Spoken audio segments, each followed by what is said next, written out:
Hello students, आज आपण standard 7चा जो प्रॅक्टिस सेट नंबर 20 आहे मॅथचा, तो आज आपण सोडूया.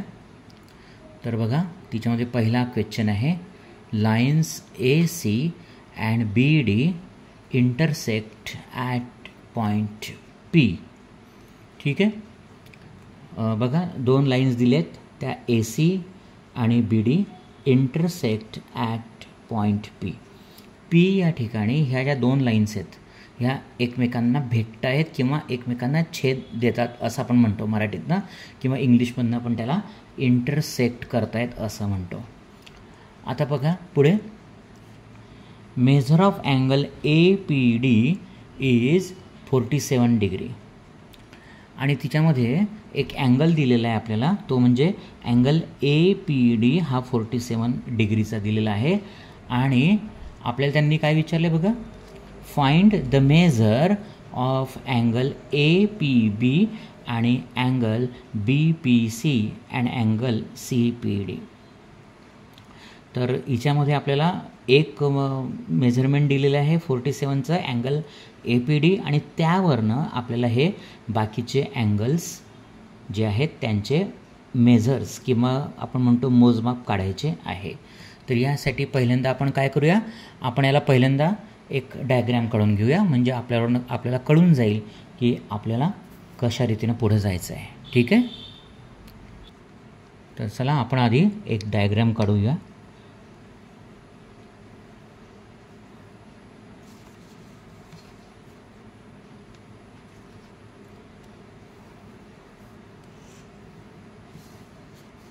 ठीक आहे.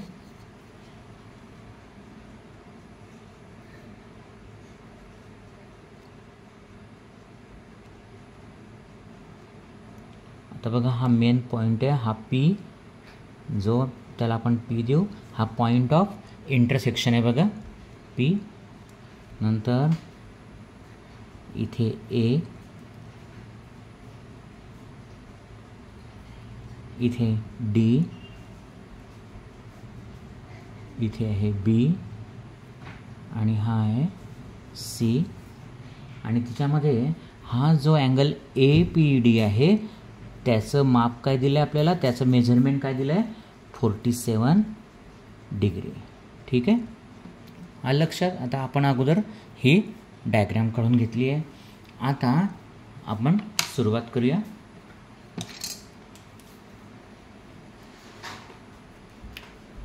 तर आपण आधी लिहून घेऊ सोल्युशन.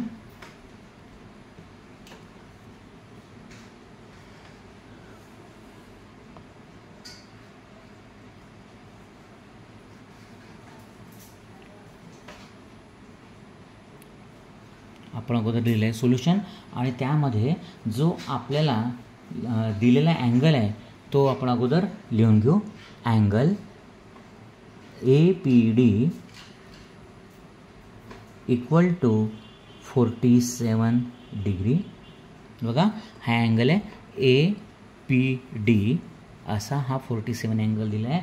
आणि मग आपल्याला याच्यामध्ये आता पहिल्यांदा समजून घ्यायचं आहे की त्याचा अपोजिट अँगल कोणता. आता हा APD, याचा अपोजिट अँगल कोणता येईल, तर BPC. बघा, परत सांगतो, APD आणि त्याचा अपोजिट अँगल म्हणजे विरुद्ध अँगल कोणता येतो आहे, BPC. तर आपल्या जॉमेट्रीच्या नियमानुसार जेव्हा हे अपोजिट अँगल्स असतात, आणि त्याला अजून एक शब्द आपण जोडू शकतो, तो म्हणजे व्हर्टिकली अपोजिट अँगल असतात. हे व्हर्टिकली अपोजिट अँगल्स हे नेहमी सेम मेजरमेंटचे असतात, हे लक्षात ठेवायचं आहे. काय, सेम मेजरमेंटचे असतात. आणि म्हणून आपण त्याला काय द्यायचं की इक्वल टू अँगल BPC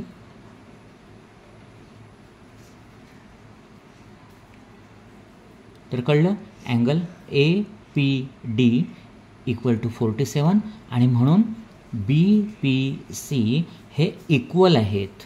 का आहेत, तर त्याचं कारण आपण काय करू, आपण त्याचं कारण लिहून घेऊ, कारण एक्झाममध्ये आपल्याला कारण द्यायचं आहे. तर लिहायचं आपण vertically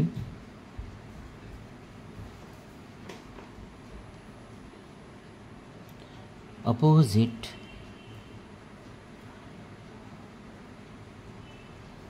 angles.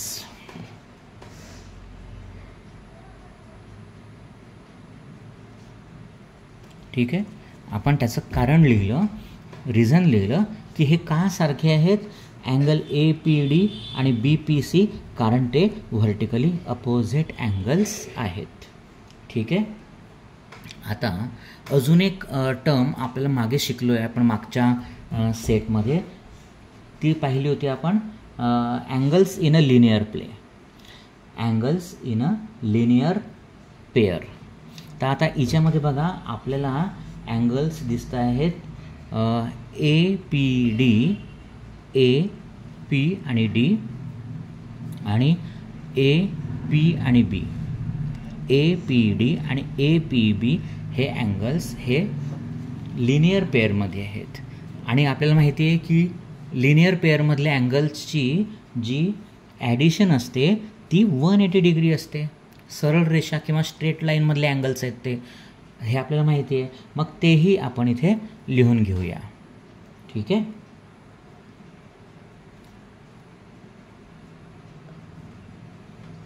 Angle APD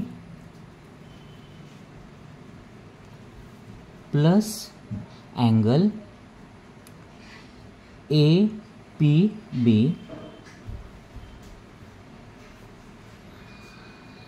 equal to 180 degree. आता याचंही रिझन आपल्याला लिहावं लागणार आहे, कारण परीक्षेमध्ये आपल्याला अँगलचं जर रिझन आपण जे मांडतो आहे त्याचं रिझन आपल्याला सांगता आलं पाहिजे. मग ते काय लिहायचं आपण त्याला, angles in a linear pair. ठीक आहे. कळलं. म्हणजे आपण दोन गोष्टी मांडल्या बघा, इथे दोन कॉन्सेप्ट बघितल्या, हे लक्षात ठेवायचं आहे. कोणत्या दोन कॉन्सेप्ट आहे, पहिले व्हर्टिकली अपोजिट अँगल्स होते कोणते, अँगल APD आणि अँगल BPC हे व्हर्टिकली अपोजिट अँगल आहेत आणि दोघांचं मेजरमेंट काय आहे, सारखंच असतं, हे लक्षात ठेवायचं आहे. अगदी पाठ करून घ्यायचं ही गोष्ट की व्हर्टिकली अपोजिट अँगल्स जे असतात त्यांचं माप हे सेम असतं. आणि दुसरी कॉन्सेप्ट आपण पाहिली आहे की अँगल APD आणि अँगल APB हे एका रेषेवरचे, बघा हे DB लाईन आहे ना, DPB हे जे लाईन आहे ह्या लाईनवरचे हे दोन्ही अँगल्स आहेत. कोणते, अँगल APD आणि APB हे angles in a linear pair आहेत, सरळ रेषेवरचे आहेत आणि त्यांची बेरीज जी असते ही किती येते, 180 डिग्री येते. आणि मग आपण पुढे जाऊया.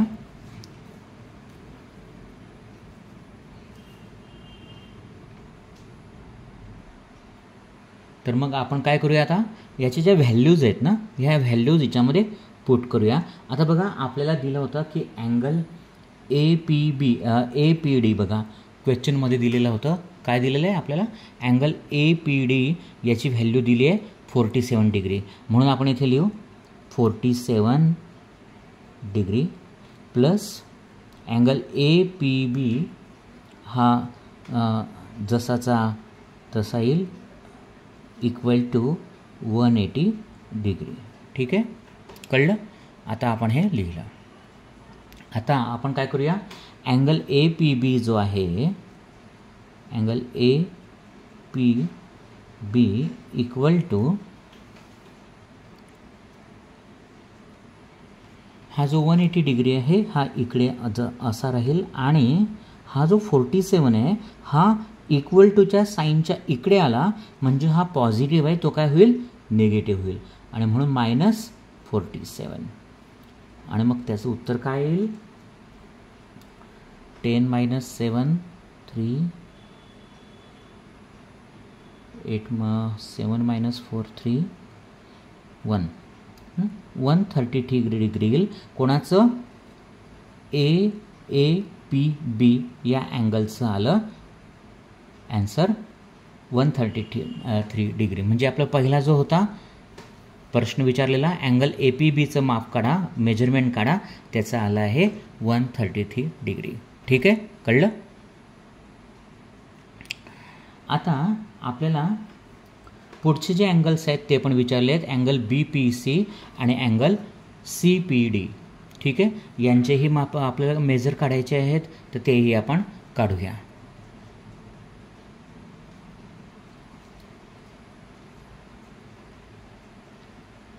तर अँगल APB हे बघा, angle APB equal to angle CPD. हा CPD angle CPD equal to 133 degree. आता बघा, हा प्रश्न येतो तुम्हाला की CPD इथे APBची तर ठीक होती की आपण 133 डिग्री आलं, पण मग CPDची पण किंमत 133 काय येते?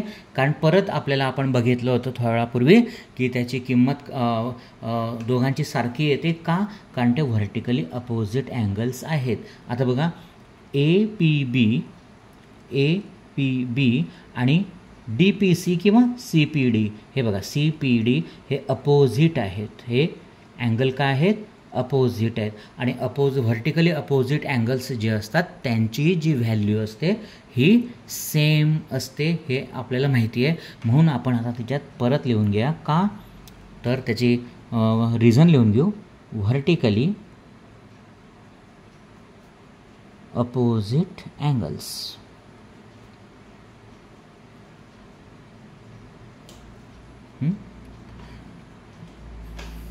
हे पण आपण लिहिलं. म्हणजे आपला आता कोणता अँगल झाला? CPD झाला. आता आपला BPC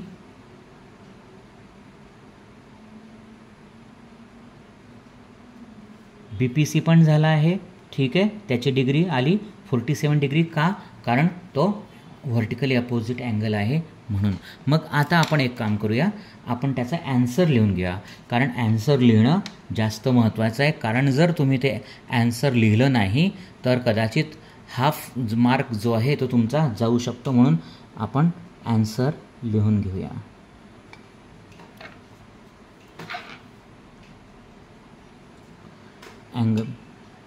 angle APB equal to 133 degree. नंतर angle BPC equal to 47 degree. आणि आहे angle CPD equal to 133 degree. 133 degree. तर कळलं तुम्हाला मुलांना कसं काढलं आहे आपण? तर आपल्याला ह्या क्वेश्चनमध्ये दोन महत्त्वाच्या कॉन्सेप्ट होत्या. त्या म्हणजे व्हर्टिकली अपोजिट अँगल्स आणि दुसरी होती angles in a linear pair. ह्या दोघं कॉन्सेप्टचा वापर करून आपल्याला ॲन्सर याचं डिराईव्ह करायचं होतं, शोधायचं होतं. ठीक आहे, हे वारंवार, आणि कळलं नसेल तर वारंवार व्हिडिओ बघा. म्हणजे तुम्हाला परत एकदा बघितल्यानंतर तुमच्या ह्या कॉन्सेप्ट ज्या आहेत ह्या क्लिअर होतील. ठीक आहे. आता बघा मुलांनो, सेकंड क्वेश्चन जो आहे तो आपण आता बघूया. तो आहे, आणि वाचून घेऊया. Lines PQ and RS intersect at point M. आता दोन लाईन्स आहेत बघा, PQ आणि RS. हे कुठं? पॉईंट M या ठिकाणी इंटरसेक्ट करत आहेत, म्हणजे एकमेकांना ते छेद देत आहेत. आणि measure of angle PMR equal to X degree. What are the measures of angle PMS, SMQ आणि QMR. ठीक आहे. तर आपल्याला एका याच्यात फक्त अँगल जो PMR आहे तो X डिग्री दिलेला आहे. हा व्हेरिएबल आहे बघा X. फिक्स व्हॅल्यू त्याची नाही आहे, जशी 80 डिग्री 40 डिग्री तसं न देता त्यांनी एक्स डिग्री विचारलेला आहे. तर आता आपल्याला त्यावरनं हे जे 3 अँगल्स आहेत PMS, SMQ आणि QMR यांच्या व्हॅल्यूज आपल्याला शोधायच्या आहे. मग ह्यासाठी आपण आता काय करणार, अगोदर डायग्राम काढून घेऊया.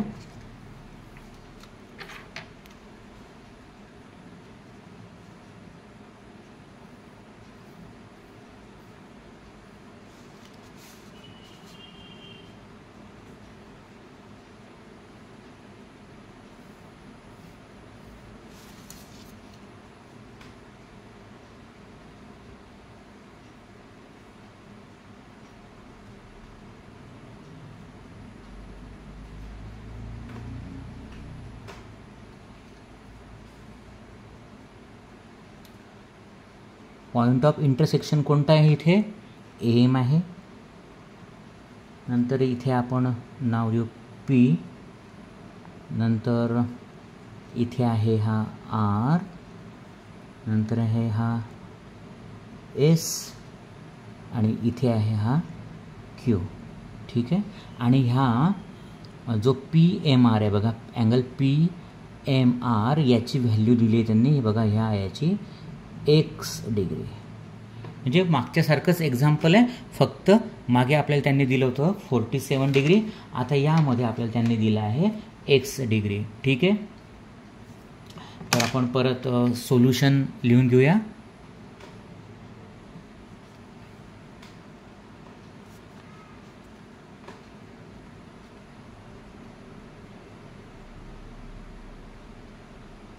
ठीक आहे.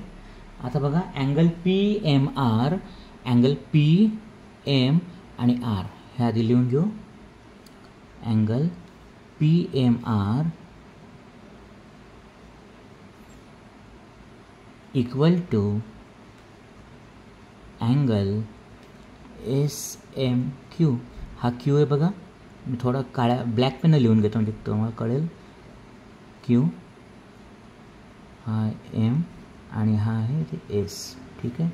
हा आहे P आणि हा आहे R. तर इथे बघा, PMR equal to angle SMQ. आता मुलांना मला सांगा की हे बरोबर चेक मी का लिहिलं, कारण ते व्हर्टिकली अपोजिट अँगल्स आहेत. बरोबर आहे, आपण मागच्या एक्झाम्पलमध्ये बघितलं आहे. मग त्यानुसार त्याची व्हॅल्यू किती दिलेली बघा, PMR ची व्हॅल्यू दिलेली आहे त्यांनी आपल्याला एक्स डिग्री, म्हणून आपण इथे लिहू एक्स डिग्री. ठीक आहे. आणि पुढं आपण त्याचं रिझन पण लिहून घेऊया. Vertically opposite angles. अपोजिटला OPP लिहिलं नुसतं तरी चालतं.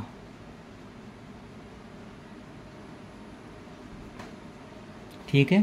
एक लक्षात ठेवायचं, जॉमेट्रीमध्ये आपण जेही लिहितो आहे, जेही आपण अझम्पशन देतो आहे, त्याच्यासमोर त्याचं रिझन आपल्याला देणं आवश्यक आहे. जर आपण त्याचं प्रूफ दिलं नाही, कशामुळे हे आपण लिहितो आहे हे लिहिलं नाही, तर आपले मार्क कट होऊ शकतात. म्हणून आपण हे लक्षात ठेवायचं आहे. आणि म्हणून बघा, पहिला जो SMQ होतं त्याचा उत्तर आपल्याला मिळून गेलं. त्याची व्हॅल्यू काय झाली, एक्स डिग्री झाली. ठीक आहे. आता पुढे बघा, दुसरे बाकीचे आहेत PMS आणि QMR, त्याचेही आपल्याला करायचे आहे. तर मागच्याप्रमाणेच आपल्याला ह्याच्यामध्ये सुद्धा जायचं आहे. आणि आता आपण लिहून घेऊ. बघा, अँगल PMR, अँगल बघा, अँगल PMR आणि अँगल PMS हे काय आहेत, सरळ रेषीय कोन आहेत, किंवा त्याला आपण मराठीत इंग्लिशमधनं काय म्हणतो आहे, angles in a linear pair. Straight angle बनतोय ना तो. मग त्याची व्हॅल्यू दोघांची ॲडिशन करून किती व्हॅल्यू येतो, 180 डिग्री येते. ठीक आहे. मग ते आपण लिहून घेऊया. अँगल PMR बघा, माझ्याकडं इकडे लक्ष द्या परत, PMR plus angle PMS equal to 180 degree. बरोबर आहे, कारण ते स्ट्रेट लाईनवरती, ह्या बघा RS ह्या स्ट्रेट लाईनवरती ते काय करत आहेत, हे अँगल्स इन लिनियर पेअर आहेत. आणि त्यांची मेजरमेंट येतं दोघांचं ॲडिशनचे येते 180 डिग्री. ठीक आहे. मग आता आपण बघूया आपल्याकडे PMR आणि SMQची व्हॅल्यू आहे x डिग्री. तर मग आपण PMRची काय आहे x डिग्री ती लिहून घेऊया. ठीक आहे. Plus angle PMS equal to 180 degree. ठीक आहे. आता अँगल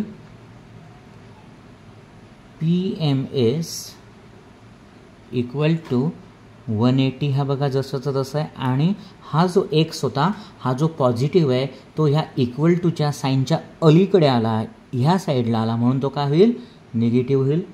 आणि म्हणून आपण ते लिहिलं 180 मायनस एक्स. ठीक आहे.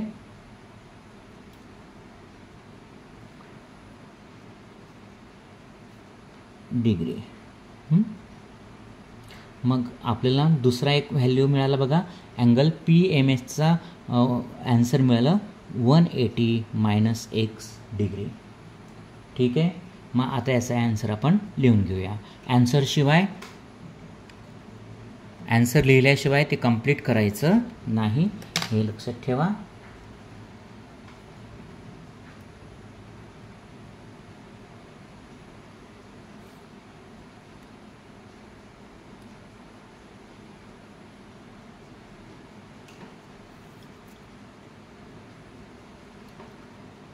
अँगल PMS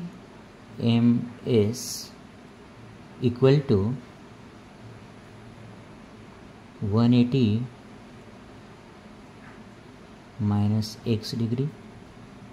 नंतर अँगल SMQ हा एक्स डिग्री, आणि अँगल QMR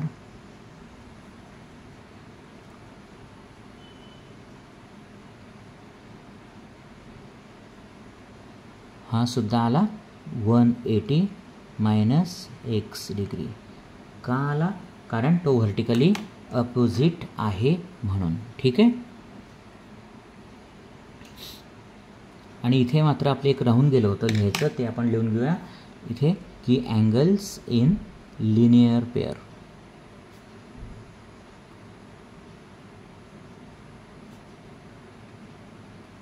परत मागच्या एक्झाम्पलसारखंच इथे आपल्याला दोन कॉन्सेप्ट आपण वापरले आहे. त्या कोणत्या दोन कॉन्सेप्ट वापरले आपण? तर व्हर्टिकली अपोजिट अँगल्स हे सेम असतात, आणि angles in a linear pair किंवा स्ट्रेट लाईनमधले जे अँगल्स असतात त्यांचे ॲडिशन 180 डिग्री येते, हे आपल्याला समजलेलं आहे. ठीक आहे. तर हे विसरायचं नाही. ठीक आहे. इथे आपण थांबूया, आणि काही अडचण असेल तर व्हिडिओ हा परत बघा किंवा मला कॉमेंट सेक्शनमध्ये तुमचा डाऊट विचारा. थँक्यू.